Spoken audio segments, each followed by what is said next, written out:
퇴행성 관절염 때문에 무릎은 아픈데 지금 당장 수술을 못하는 분들에게는 어떻게 해야 될지, 저희 어머님은 3, 4개월에 한 번씩 무릎에 통증이 있을 때 무릎에 주사를 맞기도 합니다.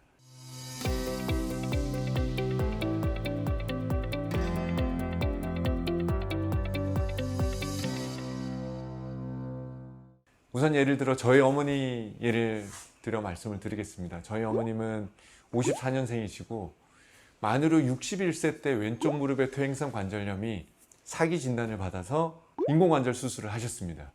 제가 전공의 시설에 어머니가 수술을 하셨고, 저희 어머니는 과일 장사를 하시다 보니까 쪼그려 앉았다 일어났다도 많이 하시고 무거운 물건 또 많이 드시고 뭐 일을 너무 많이 하시다 보니 왼쪽 무릎의 퇴행성 관절염이 아주 젊은 나이에 급격히 진행을 했죠. 하지만 그 당시에 어머니는 약을 드셔도 효과가 없고 무릎 때문에 장사도 못하고 통증 때문에 밤에 잠도 잘 못 주무시는 게 수개월 동안 지속이 됐고, 엑스레이 상에서 사기라는 진단을 받았기 때문에 과감하게 인공관절 수술을 하셨습니다. 당연히 다른 옵션이 없었습니다. 그렇게 수술을 하셨고 10년이 넘는 시간 동안에 수술한 왼쪽 무릎은 전혀 아무런 문제 없이 한 번도 뭐 아프다거나 뭐 물이 찬다거나 뭐 염증 반응을 일으킨다거나 하는 부작용이나 문제 없이 잘 지내셨고, 그렇게 또 지내시다 보니까 오른쪽 무릎에 관절염이 좀 진행을 했습니다. 당연히 반대편도 진행할 수밖에 없겠죠. 현재는 엑스레이 상에서는 3기 정도에 해당이 되고, 장사를 하시는 데는 큰 무리는 없지만 많이 걷거나 오래 서 있고 있으면 오른쪽 무릎이 무지근하게 아프고 밤에 자려고 누우시면 통증을 느끼게 되거든요. 어머니 생각은 나는 오른쪽 무릎 수술하지 않겠다가 현재 생각이시기 때문에, 그러면 어떻게 치료하냐? 첫 번째, 어머니한테 맞는 부작용이 적으면서도 좀 효과가 있는 약을 드립니다.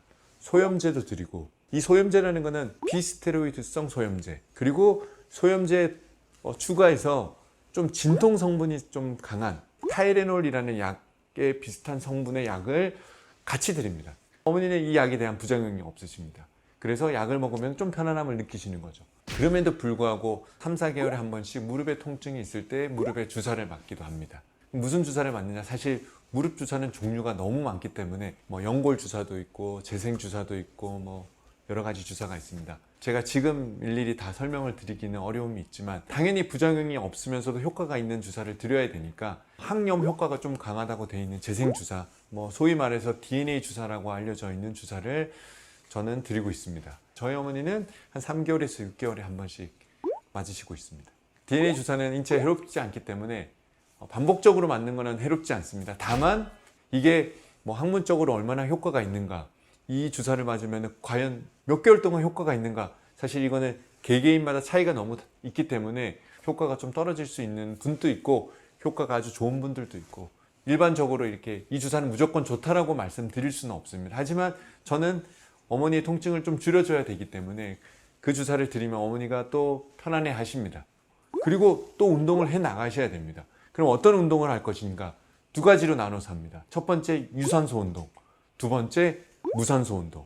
무산소 운동은 허벅지 근육을 키우라는 뜻입니다. 하지만 허벅지 근육을 키울 때 우리가 가장 쉽게 생각하는 게 스쿼트인데, 이 스쿼트는 퇴행성 관절염을 더 나쁘게 하거나 통증을 더 악화시킬 수 있기 때문에 그냥 스쿼트는 권하지는 않고요. 다리를 펴는 레그 익스텐션이나 벽에 기대고 버티는 벽 스쿼트 같은 운동이 좋을 수가 있습니다. 하지만 우리가 무산소 운동이 사실은 연세가 있으실수록 그 운동은 힘들거든요. 그래도 10분이나 20분 정도 시간 내서 하시고, 중요한 건 유산소 운동입니다. 이 유산소 운동은 관절을 쓰는 행위이기 때문에 무릎을 닳는다라고 생각을 해야 됩니다. 하지만 이 네 가지 운동은 무릎에 그나마 부담이 적게 됩니다. 첫 번째는 평지 보행입니다. 저희 어머님은 하루에 30분씩 오전 오후로 평지 걷기 보행 연습을 하시고 이렇게 무릎을 관리하시는 거죠. 왜냐하면 어머니가 가지고 있는 기저질환은 고혈압도 있고 당뇨 전 단계에 있기 때문에 결국 유산소 운동이 아주 필수가 되거든요. 평지 걷기를 하는데 1시간, 2시간 욕심내서 한 번에 걸으려고 목표를 정하지 마시고 좀 끊어가면서 내가 부담 없는 범위 내에서 뭐 30분 걷고 한 5분 쉬고 30분 걷고, 아니면 오전에 30분이나 40분 걷고 저녁에 3, 40분 걷고, 이렇게 나눠서 평지 걷는 거를 추천드리고, 두 번째는 실내 자전거입니다. 밖에서 타는 자전거는 부상의 위험이 있기 때문에 실내에서 자전거 타는 것도 좋은 방법이고요. 세 번째, 요즘에 많은 어머님들께서 하시는 건데 수영장에서 하는 운동입니다. 수영일 수도 있고 수영을 배우지 못한 분들은 아쿠아로빅이라고 1시간 정도 하면 땀도 충분히 날 수 있는 운동이기 때문에 아주 좋은 운동입니다. 네 번째, 나는 유산소 운동을 좀 강하게 하고 싶으신 분들은 노젓는 운동, 로잉머신이라는 게 있습니다. 이렇게 헬스장이나 요즘에는 개개인이 집에서 구매를 하시는 분들도 있는데 로잉머신처럼 이렇게 구부렸다 폈다를 저항 없는 의자로 움직이면서 유산소 운동할 수 있는 게 있습니다. 이렇게 네 가지의 유산소 운동을 권합니다.